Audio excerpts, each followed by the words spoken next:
কালকে বাংলাদেশের চট্টগ্রাম অঞ্চল অভূতপূর্ব এক আন্দোলনের সাক্ষী থাকলো। কাতারে কাতারে মানুষ রংপুর ডিভিশনের রাস্তায় নামলেন তিস্তা মাস্টার প্ল্যানকে কার্যকর করার জন্য। তিস্তা মাস্টার প্ল্যানটা কি? এটি কিন্তু মোহাম্মদ ইউনূস সরকার চায়নার সঙ্গে যৌথ উদ্যোগে বাংলাদেশের তিস্তা নদীর উপর করতে চেয়েছেন। বাংলাদেশের এই সাধারণ মানুষরা এখন মনে করছেন ভারত নাকি তাদের তিস্তা জলচুক্তি নিয়ে ডিপ্রাইভ করছে, অর্থাৎ গরমকালে জল শুকিয়ে যাওয়ার পর ভারত নাকি আরো জলের স্তর কমিয়ে দিচ্ছে এবং বাংলাদেশ নাকি সাফার করছে। তিস্তা নদী কিন্তু তৈরি হয়েছে ইস্টার্ন হিমালয় থেকে, তারপর সিকিম হয়ে বাংলা হয়ে বাংলাদেশে কিন্তু পৌঁছে গেছে এবং পরবর্তীকালে ব্রহ্মপুত্র বা যমুনার সঙ্গে মিশেছে।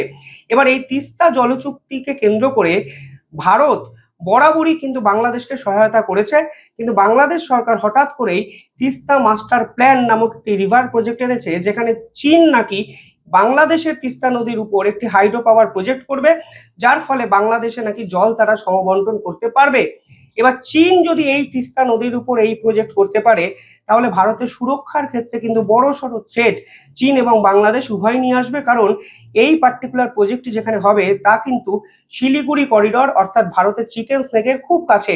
অর্থাৎ চীনার সেনাবাহিনী বারবার যেটা চেয়েছে যে ভারতের উত্তর পূর্ব অংশের উপর নজরদারি রাখা, তা তারা কিন্তু করতে পারবে যদি এইখানে এই প্রজেক্টটি করতে পারে।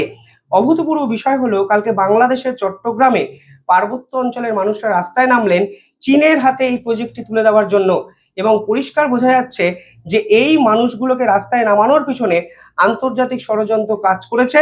পাকিস্তানের আইএসআই কিন্তু দিনের পর দিন এই অঞ্চলে পড়ে আছে, একের পর এক গোপন বৈঠক কিন্তু চট্টগ্রামে হয়েছে।